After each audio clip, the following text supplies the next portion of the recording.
Waha? For the first time in her life, Naya Braha could be assured that no one who saw her could possibly mistake her gaze for a nasty glare.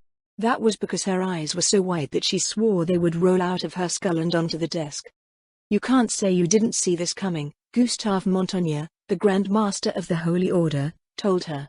We've approached you about this several times over the past 3 months. But nothing I'm saying is against what the temples preach. Naya protested. I understand that, Gustave said. But that isn't the problem. Again, we've gone over this. The Holy Order is affiliated with the temples. This new moral philosophy that you've been promoting can be mistaken as a message from the temples, and the temples don't want that. Naya sniffed and stared at the grain of the wooden table. If you don't want this to happen, Gustave told her softly, all you have to do is stop. Her heart froze. Stop? How can I just stop? It's the truth that His Majesty the Sorcerer King taught me. They may as well have demanded that she cut off her arm. Your answer, Squire? I can't, Naya said. I can't just stop. Don't you understand how important this is, Captain? Despite her efforts to keep her composure, a tear escaped and trickled down her cheek. Gustave was unmoved. I'm afraid it isn't my call to make, he told her. This demand came from the Holy King himself. The Holy King? But another tear joined the first. A sob seized Naya's throat. But we fought together, Captain. I fought just as hard as anyone else, worked just as hard. Even now, I'm returning from a 2-week patrol. I know, the captain said. I advised His Divine Grace against it, but he stood adamant. I'm sorry. If it is for the sake of the Holy Kingdom, I will endure it with a smile. Naya looked up at Gustave through her tears, a dark sliver of resentment pricking her heart. He wore the exact same expression as when he consoled Naya over Remedios hounding her during their trip abroad, the exact same expression as when he had convinced her to bear it all with a grin. Back then, she saw him as a dependable ally that sympathized with her troubles. When he became Grand Master, she thought that it was a wise decision by the Holy King. Maybe it was, but now, she could only feel anger rising in the face of his sympathy. It probably wasn't sympathy at all. He was just a bureaucrat trained to deal with people so others didn't need to. Everything he did was done to smooth things out. He had even decided to speak to her outside of the capital near the end of a long patrol. You can leave your equipment with me, Gustave said. Use the closet in the back to change. But everything I have with me belongs to the Order. Even my underwear. In that case, head back to Hoban's. You can drop your things off at headquarters. Naya rose from her seat and shuffled out of the office. When she left the town hall, her partner straightened from where he was leaning against a lamppost. Hey Braha, he said, what did the cap? Ua. She broke into tears and fled, her cheeks burning with shame. The sound of her warhorse's hooves accompanied her sobs as she galloped into the night. Father, Mother, I'm sorry. I tried so hard, but in the end. As a little girl, all she wanted was to become a paladin just like her mother. She had even gone against her parents' counsel to do it. In the end, they were right, she couldn't even graduate from being a squire. Why did this happen to me? I gave my entire life to the Holy Order.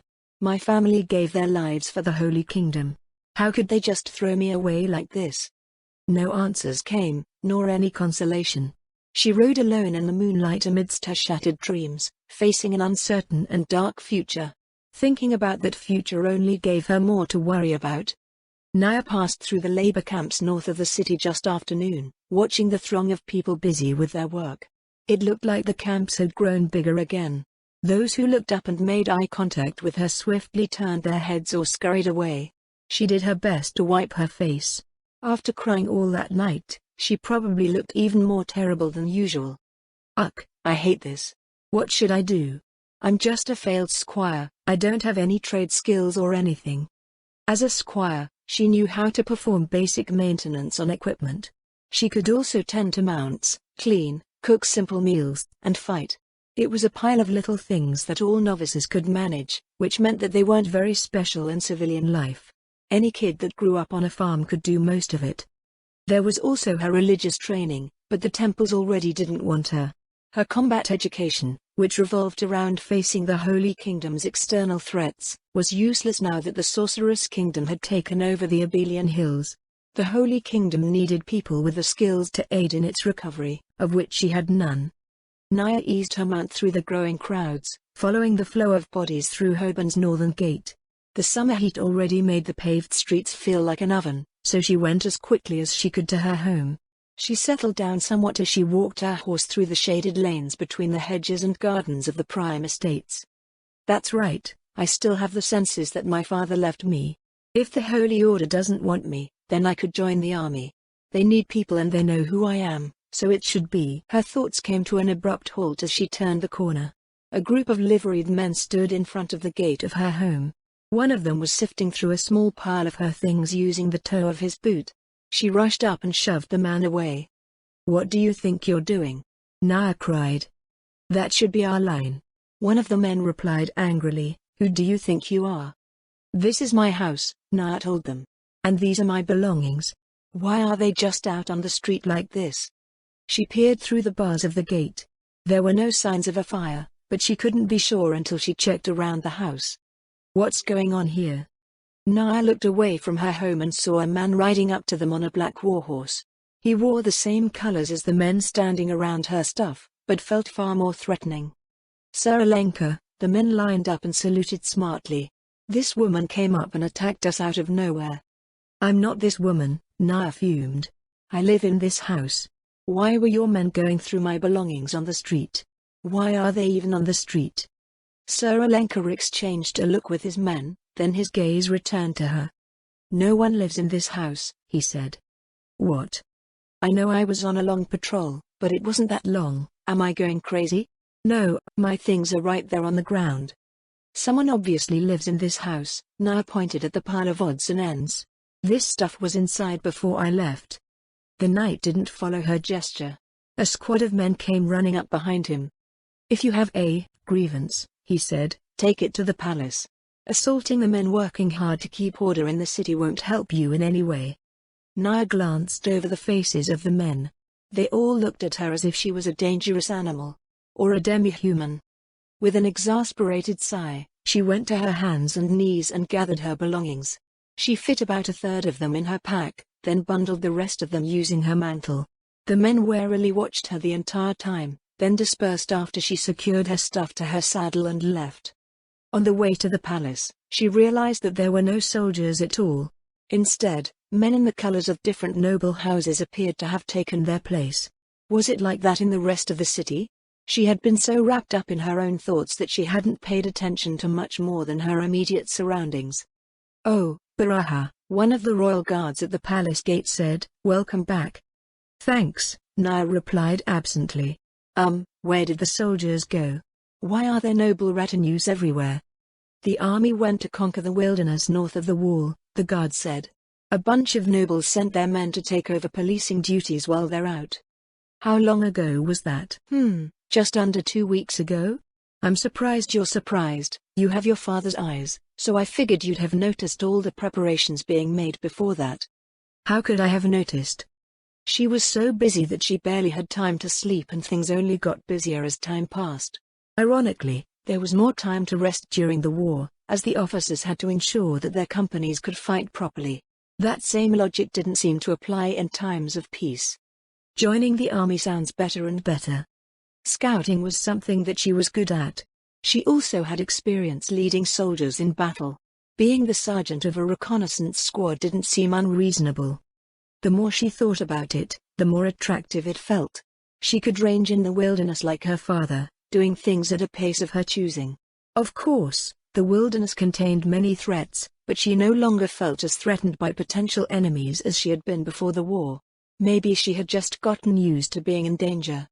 Nia clung to her new thread of hope as she strolled across the palace grounds.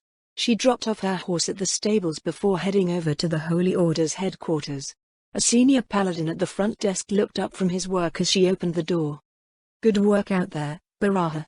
"Thanks, Joaquin." An awkward silence hung between them. After a moment, Joaquin cleared his throat. "Go ahead and use a room in the back," he said. "For what it's worth, I'm sorry." Her mother always said that Joaquin was a good man. He was her master when she was a squire. Nia wondered what her mother would say now. Nia went to the room at the end of the corridor and emptied her stuff on the table, picking out the Holy Order's property. She pulled off her surcoat and stripped off her armor, adding it to the pile with her boots, gauntlets, and helmet. Her arming doublet, stockings, and underwear joined them shortly after. She bent forward to sift through her clothing, frowning as she realized how little she actually owned. Everything's so old. She found a 2-year-old shirt that didn't need mending, but it felt a bit tight in the chest. Her newest pair of pants had holes eaten into them. In the end, she put on a pastel yellow one-piece that her father had bought her for her 13th birthday. She had grown a bit since then and the hem of her skirt was now high enough to expose her calves halfway, but she would have to swallow her embarrassment until she got something else. Thankfully, the shift that her mother had bought to go along with it was also still undamaged. It was probably because both pieces had been carefully wrapped up in a sheet of sturdy brown paper. Do I even have shoes? Nia didn't recall any sitting in the pile on the street. It couldn't be helped, really. She had been a squire since the age of 8. The Holy Order provided her equipment along with her education and training. After the war, she donated most of her mother's old belongings to charity because she thought that was what she would have wanted. Nia's father didn't have much in the way of personal belongings beyond what he carried on his person, and that was all lost when the wall fell. Nia's work kept her so busy that she didn't have any time for herself. As a result, she only had a handful of mementos and some old clothing. It looked pitiful sitting on the table beside everything that belonged to the Holy Order. She took an old shirt and wrapped her belongings up in it. 2 medals, one from the Holy Order and one from the Royal Court of Hobans, went into her coin purse. They were awarded at an extravagant ceremony and pinned onto her breast by the Holy King himself. She remembered the epic struggle that she had to keep a silly smile from taking over her face. Is that all I have to show for it in the end? No. She fished out the royal medal and gripped it in her fist. A respectable job on the northern frontier awaited her. Joaquin stared at her as she came out of the corridor. She resisted the urge to pull down on the hem of her dress. What? Ah, it's nothing. I guess it's the first time I've seen you out of uniform. She wasn't sure how to respond to that. The Holy Order had all sorts of regulations and customs to keep things from getting weird between its members. I wanted to ask something before I go. What is it? When I returned home, Nia said, all of my stuff was dumped outside. The soldier men there said that the manor was unoccupied. That's strange. Joaquin furrowed his bushy brow. Let me see if there's anything about it. Nia waited as Joaquin searched the shelves behind him, which contained the last month's worth of reports. For some reason, it was looking a bit sparse. I found it. Joaquin returned to the counter with a binder in hand. Looks like an order from the Holy King. The Holy King? Was the Holy King picking on her? If so, why? She wasn't anyone important. The order was bundled into the mandates from a while ago, Joaquin told her. It just wasn't executed until a week and a half ago. What mandates? The only mandates that I can think of are the ones promoting the recovery of the country. Yep, those mandates. I don't get it, Nia frowned. The manor you lived in is the official residence of the Black of the 9 Colors. In other words, that manor is the property of the crown. Nia was struck dumb by Joaquin's explanation. They're replacing father. A voice in the corner of her head noted how irrational the thought was, but it was drowned out by a wave of emotion. That manor was her home.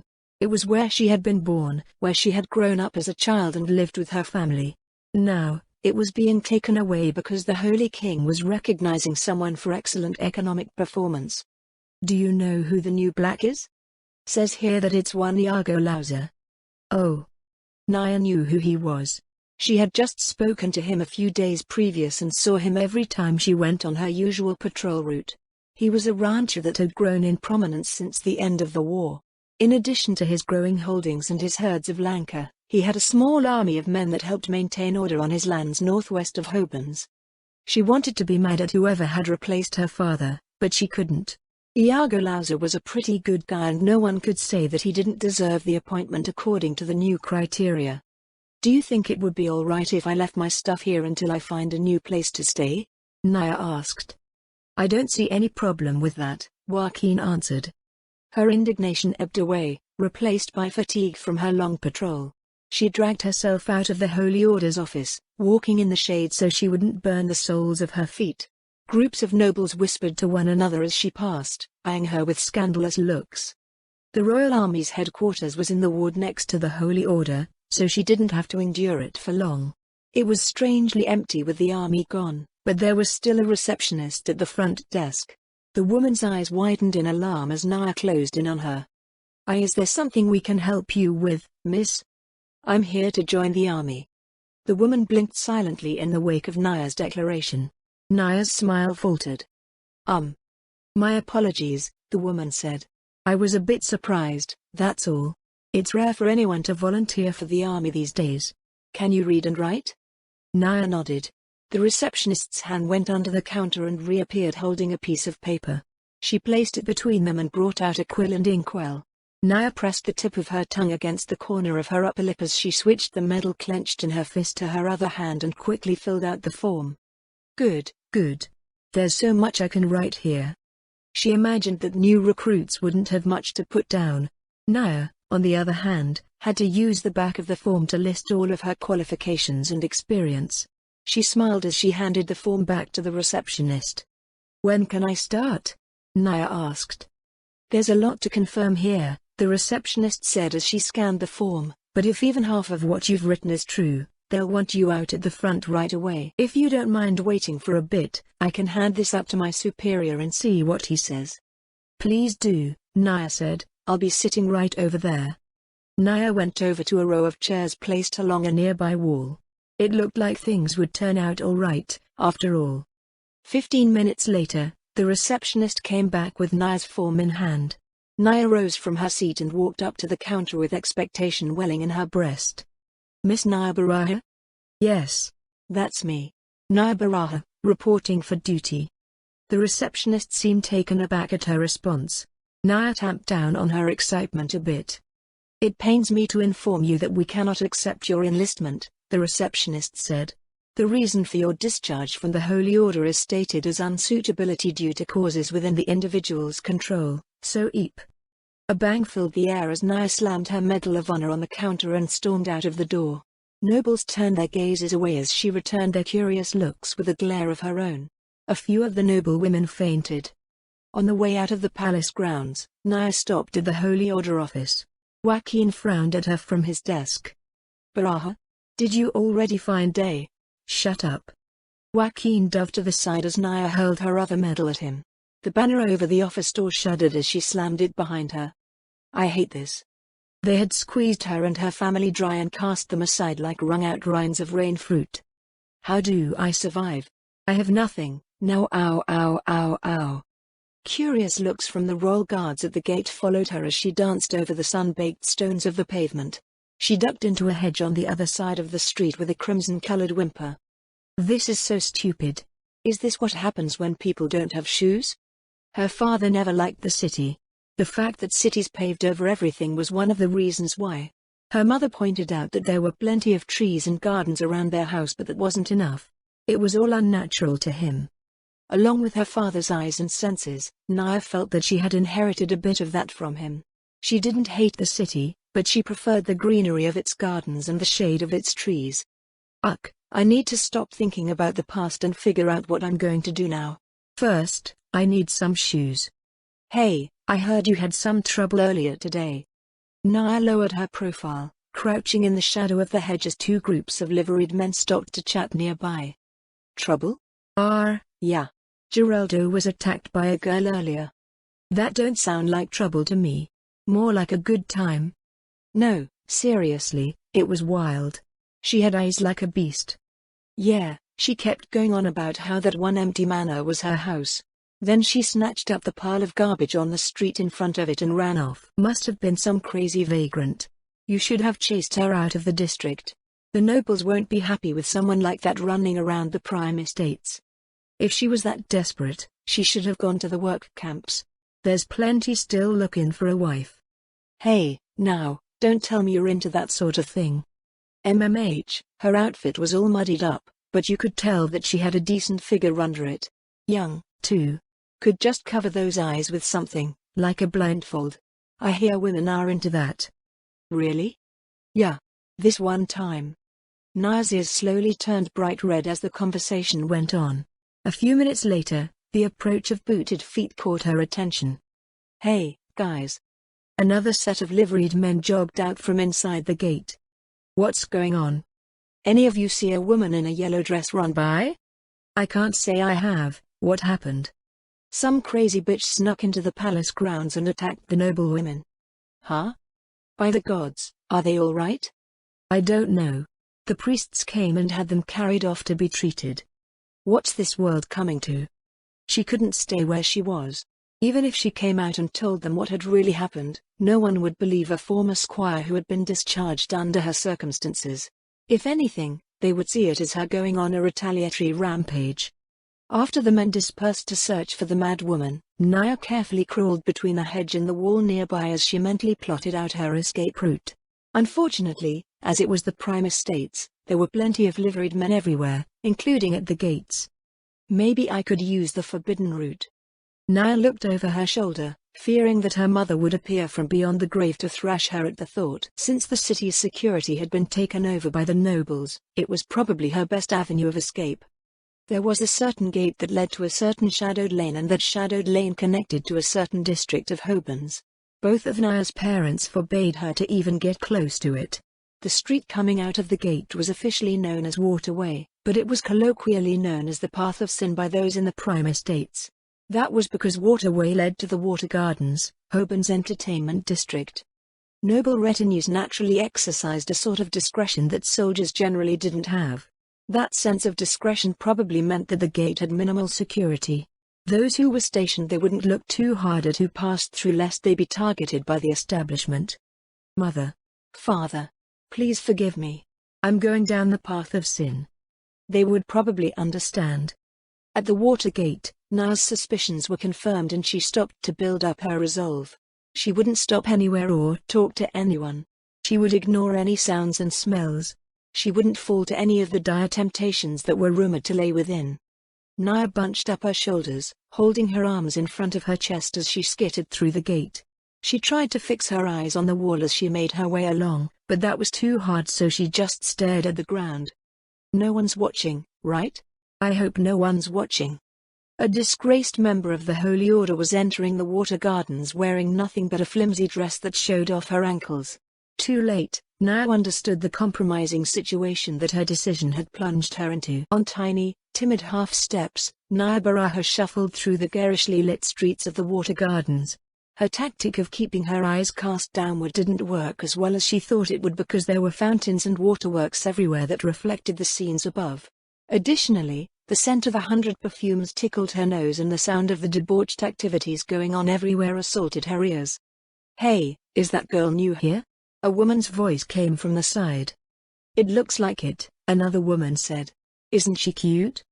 She looks so shy that I'm getting shy, too, a third woman laughed. It's not like I wanted to be here. Working as a squire for most of her memory, Naya didn't have much exposure to the types of things that went on in the Water Gardens. Her head only filled with a funny feeling pink cloud whenever her imagination tried to conjure what might be happening. The temples always said that people were sinners for doing the things that they did, yet they did it anyway.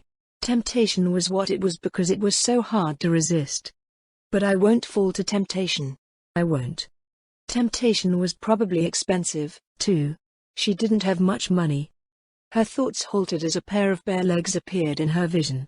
Almost bare. Is that a fishing net? But why?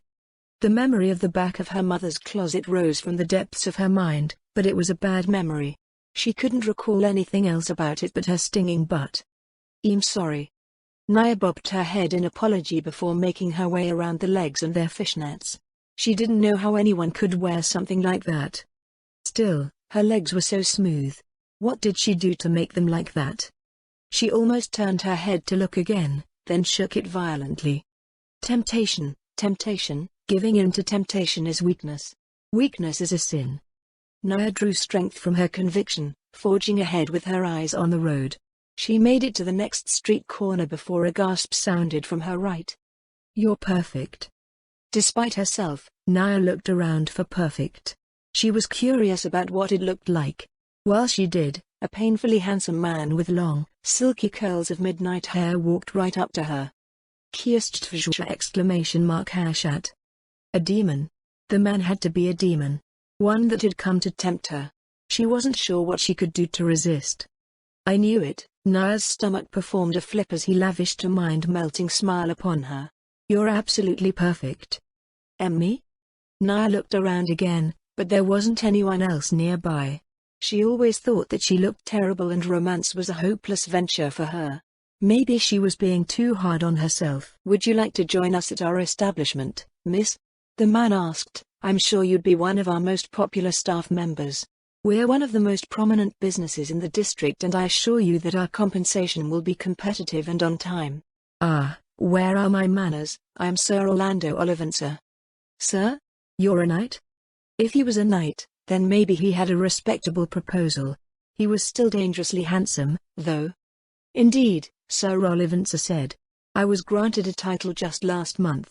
Truly, His Divine Grace is a progressive visionary. As the top earner in the district, I guarantee that you'll be extraordinarily popular with our clients. What do I have to do? It's quite simple really. All you have to do is glare at your customers and shower them with verbal abuse. Huh? A more advanced course would include striking them with various implements and stepping on them with those precious feet of yours. Bare feet would count as an extra, of course. Naya's gaze went past the man's shoulder to the magically lit sign of his establishment. The Queen of Thorns. For some reason, there was a pretty well-drawn image of Queen Kalka on it, but she was wearing a black mask over her eyes and brandishing a whip. As for the rest of her outfit, no thank you. Naya turned and fled. She would die if she wore anything like that. Her flight took her to the edge of the next district. She stopped to fix her flustered appearance in the reflection of a fountain before moving on. All right, I survived. Next, shoes. Now that she was back in the normal world, she could begin to do something about her situation. The streets were so busy that no one cared to look at her feet, but she had to be careful so that no one stepped on them or squashed them with a wagon wheel. At least it was late enough that the pavement had cooled to a tolerable temperature. She scanned the street ahead of her, looking for a cobbler's shop. The closest one wasn't far ahead of her, so she pulled her coin purse out of a pocket inside her dress. There were a few copper coins and a silver coin, as well as the gold trade coin that her parents had left with her. The contents hadn't changed much since before the war. Like any apprentice, squires worked for room and board, they didn't get paid. It was perfectly normal, except Naya never expected to be dismissed from the Holy Order. Welcome Mississippi, good evening, Naya nodded. Do you have any good, cheap shoes? In response, the shopkeeper gestured to a row of straw sandals inside a metal cage. Straw? No, that's fine. I can even save some money. She could buy proper shoes or boots later. All she needed was something to wear on her feet to protect them against injury while she worked what jobs she could find. I'll take a pair, Naya said. How much? 3 silver. Naya blacked out for a second. What insane world had she found herself in? These are made of straw, right? Naya asked when she regained control of her faculties, as in, grass? They still require labor and storage, the shopkeeper said. I assure you that the price is no different from the other shops in the city. Ugh. She couldn't afford it without breaking up the last bit of pocket change that she had received from her parents. No, my parents would hate it if they knew I had to walk around barefoot. Father would probably bring in a deer himself for the leather. Once I start earning money, I can get another gold coin. Making sure she always had a gold trade coin whenever she could felt like a good idea. It would be as if her parents were always there to take care of her whenever she got into money trouble. Naya placed the gold trade coin on the counter. I'll take a pair, she said. It was only then that the shopkeeper unlocked the cage. He went to get Naya's change while she searched for a pair of sandals that fit her. Back out on the street, Naya sorted through a mental inventory of what she needed. It wasn't all that different from managing things as a squire, except she had to pay for everything herself. Just that one part, however, made her want to start crying all over again. These prices, was everything like this the last time I was in Hoban? Everywhere she looked, everything was expensive. When she tallied everything up, She found that it would cost her over a silver per day just to afford basic necessities. What little she had would dry up in less than 2 weeks. Nia looked around herself. Everyone was rushing, rushing, rushing. No one smiled and no one stopped unless they needed to. That means that I can't stop, either. I need to find work. A lot of people died, so there should be a labor shortage, right? That's why the royal court is recognizing people that make big contributions to the recovery. She briefly entertained a daydream where she stuck out her tongue at the high priests after being recognized for her work and being made a noble. Then, someone bumped her roughly from behind. There was no time to idle. 3 steps later, it occurred to her that she didn't know how to ask for work. Was there an office for that? Were there forms to fill out? No one around her looked like they had time to spare for her questions. There was one thing that she did know, however. A lot of fruits are coming into season right now. I wouldn't mind getting out of the city. The city was stupidly expensive and trying to find a new job quite frankly intimidated her. People out in the rural areas were more relaxing to interact with and they always needed labor during harvest season. Plus, it was cheaper to live out there and they probably wouldn't check her employment history. With her new objective set firmly in mind, Nia headed to the nearest merchant guild. Farmers weren't members of the craft guilds, but the merchant guild would still have a better idea of who needed help and where it was needed than she did. She joined the line that stretched outside of the doors, and, after realizing it would take over an hour just to get inside, she turned to speak to the man behind her. "Why is the line so long today?" she asked. The man looked a bit nervous upon being addressed. He wiped the sweat from his brow, visibly working up the courage to answer her. "It's about the harvest, ain't it? Did something go wrong?" "The damn nobles are what's wrong," the man just past him spoke up angrily. "They're keeping all of the business to themselves." Nia frowned. The man facing her backed away a step. "All of it?" she asked. "You mean the stalls in the city and everything?" "That's right. We had a sense that it was coming with what we knew about those labor camps they've set up, but we never expected the army to just up and leave. Now, the authorities are handing out permits like the city's some backwards fief."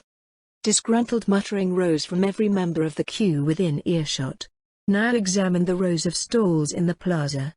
Pairs of liveried men patrolled the area and many of the stalls displayed the same colors as the security forces. That included every stand selling fresh fruit. Crowds rushed to purchase their goods while the men in the line looked on in silent rage. "Isn't City Hall in charge of handing out permits for stalls?" Nia asked. "They are, but their hands are tied. The nobles control the harvest and they're making sure we are not getting any of it. Then, their merchants come in and justify the issue of new permits by pointing out that we don't have any fruit to sell." From her understanding of the Holy Kingdom's laws, everything that was happening was technically legal. It was a twisted way of doing things, however. Normally, rural merchants would bring goods from the villages to the towns. Then, the city merchants would bring goods from the towns to the cities. They mentioned something about the labor camps. Is it because they're right outside the city walls? Every work camp was like a small city that lay at the edge of Hoban's city limits. It was easy to see how the nobles' merchants could make the jump from delivering goods to town to delivering them to the city when the city was mere minutes away. But why would they do this? Nia asked. Isn't this just stealing food from the city merchants' mouths? Damn straight. They've cut us right out of the supply chain. Someone needs to do something about those greedy bastards. She didn't know what to say. During the war and on her patrols through the countryside, she would try to encourage the disheartened to become stronger and collectively gain some control over their lives, but that wouldn't solve anything in this case. What about the Holy King? Nia asked. Surely, he doesn't want the city to suffer. The cities were directly administered by the crown and its prefects, so it was inevitable that they would take issue with what was going on. There hasn't been anything from the royal court yet, the merchant behind the first one said. And I don't think we can expect much from them anytime soon. Why is that? Look at the colors on those men. The man pointed his chin towards the plaza. They're royalists. They're all royalists, someone else said. Every house with men in the city is a supporter of the Holy King.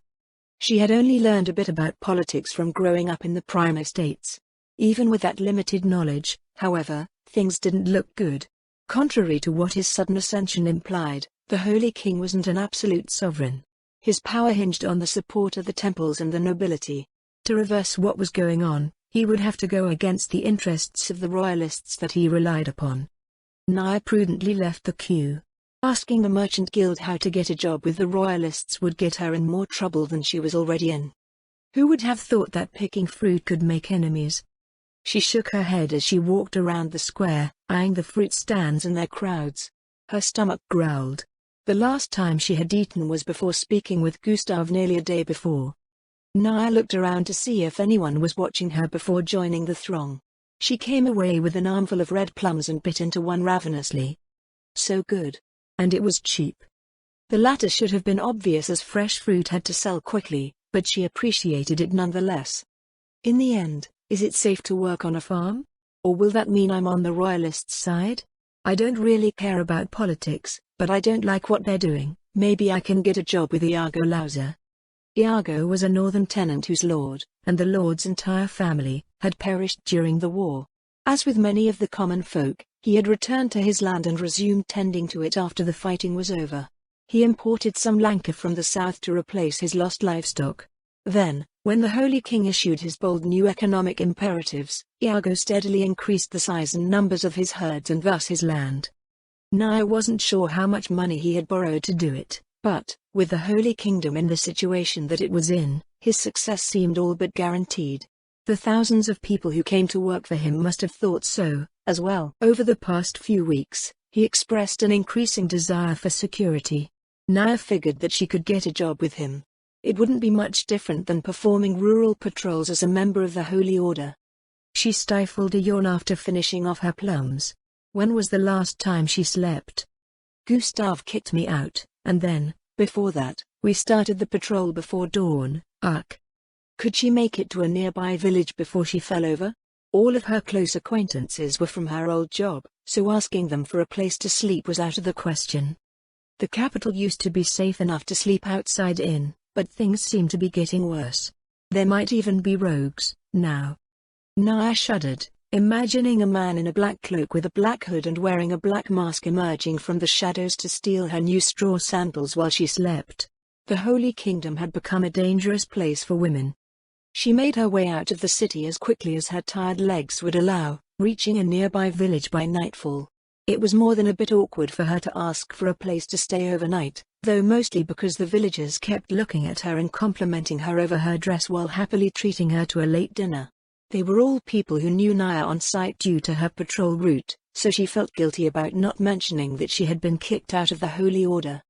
The following morning, after a simple breakfast provided by her hosts, Nia headed further north through the gently rolling hills of the northern peninsula's heartlands. Subtle scents of summer grass, wildflowers, and manure were carried by the northern wind, though she didn't spot any of Iago Lauser's lanka herds as she made her way. She passed through 3 more villages before reaching the first town, which she went by without stopping. Another 4 villages to the northwest of that town, she came to the top of a low hill where hundreds of tents encircled a huge villa partway through construction. Though it didn't have an official name yet, the people who worked for Lauser called it Hacienda Santiago, which spoke volumes about how popular its owner was. Nia wasn't sure what the temples would do if they ever caught wind of the name. Men nodded and tipped their wide-brimmed hats as Nia made her way through the tents. Most of them were ranchers resting between shifts that saw them tending to the herds and patrolling Lauser's expansive territory. To the west, through the tents, she could see groups of them playing games meant to keep their skills in mounted archery and spearmanship sharp in much the same way that nobles did. The sounds of the camp's activities gradually shifted to those of construction, and Nia looked around for someone she could talk to. A foreman directed her to a large tent on the corner of the grounds, where she found Iago Lauser. The mouse of a man was sitting behind a cedar desk that was too large for him, looking quite intimidated as a pair of scribes droned out an endless string of statistics. He looked to the entrance in relief, then peered silently at her for several seconds. Baraha? Hi, Nia timidly waved a hand. May I speak with you, Mr. Lauser? Iago Lauser nodded and waved the scribes away. Once the tent flap closed behind them, he waited for a moment before rising to his feet with a cautious look. I never know when one of them will come bursting in to club me on the head with a new report, Iago said. I hope you'll forgive me for my reaction, Squire Baraha. I'm used to seeing you in your uniform, so it took me too long to figure out which beautiful woman had graced my tent. Your father would never shut up when he spoke of you back in the day, and I now understand why. The corner of Naya's lip twitched as she fought to keep a silly grin from creeping onto her expression. She knew that she had a face that was better off not smiling. I'm not a squire anymore. She looked down at her feet. I was dismissed from the Holy Order. Those fools, Iago shouted, have they gone mad? Naya's head snapped back up in shock. She had prepared her heart for how she thought people might react to the admission, but she never expected this. You have come to this Iago looking for help, then? How did you? A warm smile appeared under the man's neatly trimmed mustache. Many have come to me with the same feeling that hangs about you, he said. Shame. Frustration. A certain mix of things. I have learned to recognize it right away. Don't worry, Baraha. Naya is fine. Then, Naya, since you've come dressed like that, are you looking to settle down and raise a family? Many of my men have grown quite fond of you, so it will be quite the competition. Her mouth worked like a fish as her brain struggled to process his words. Fond? Of her? Her outfit was all muddied up, but you could tell that she had a decent figure under it. Young, too. Could just cover those eyes with something, like a blindfold. You're absolutely perfect. I'm sure you'd be one of our most popular staff members. Naya violently shook out the weird thoughts accumulating in her head. I just thought it would be nice to have a change of pace. The Holy Order took care of all my needs before, so I just need a job. I haven't really thought of anything beyond that. I see, Iago said. Very well. You are most welcome here, Naya. Really? Really, Iago smiled. As I said, whoever was responsible for your dismissal is surely a fool. I owe your father much, besides. Was it really all right? Some noise about exploiting connections to get a job as being unfair to everyone else buzzed through her head. After what had happened with the Holy Order, however, she found it surprisingly easy to not care. In that case, Naya said, I thought I'd fit in doing the same thing I was doing before, except with just your property. That makes sense, Iago nodded. This Iago will put together a new company of ranchers for you to lead. They'll all be men, however. Is that all right with you? It was mostly like that during the war, as well, so I don't mind. But is that all right? I don't have any experience as a rancher. You inherited your father's talent as a ranger, and we are all rangers, yes? At least that's what Pavel always said. She did recall him saying something like that. While her father was a ranger who focused on archery and specialized against demi-humans, the Holy Kingdom's ranchers were rangers that focused on mounted combat and specialized in dealing with beasts. When it came to the army, he always insisted that ranchers, hunters, and foresters be assigned to his squad. What about the men assigned to the company? Naya asked, won't they resent a new person put on top of them? Plus, I'm a girl. Nonsense, Iago waved his hand dismissively. Who would complain about being led by a war hero? And if any man voices their discontent about being led by a woman, there are 1,000 others who would gladly take his place. After they beat some sense into him, of course. A war hero. A stinging sensation suddenly blurred her vision. The people on top may have easily discarded her for their own convenience, but there were others who still appreciated her efforts. She scrubbed the tears out of her eyes with the back of her hand and found Iago wearing a troubled look. Now is not the time to be crying, he said. If anyone comes in and sees this, they will think I have done something terrible. I'm sorry, Mr. Lauser. Half of the villa has already finished construction. Furnishings are sparse, but feel free to use any of the open suites. There are baths as well, but the plumbing isn't done and you'll still have to draw water for them. If you need any equipment, let the artisans in the camp know. Are you sure this is all right? Naya fidgeted. I don't have much money. Iago raised a hand to wave away her concerns again. It's like that for everyone. Money has become so crazy recently that everyone in the country has given up on it. We pay for everything with labor now. Or barter for goods. It is the best thing about living in the country. We have nearly everything we need, it is only a matter of getting it to where it needs to go. Thank you, Mr. Lauser. Nia lowered her head. The man came forward and took her by the shoulders. Please, none of the bowing and bobbing of heads. I have gotten far too much of it since the messenger came from Hoban's. Also, about that, you do not hate me, do you? For your father's title?" Nia looked into the shorter man's dark eyes. He was worried about that? She had been so thoroughly wound up in her own problems that she hadn't noticed. "Of course not." She came up and wrapped her arms around him in a hug. "I'm sure that my father wouldn't mind. And better you than some snooty noble from the south. Thank you so much for helping me out. I'll do my best to help make everything work here." For better or worse, her old life was over. She had to move forward and make the most of what she had.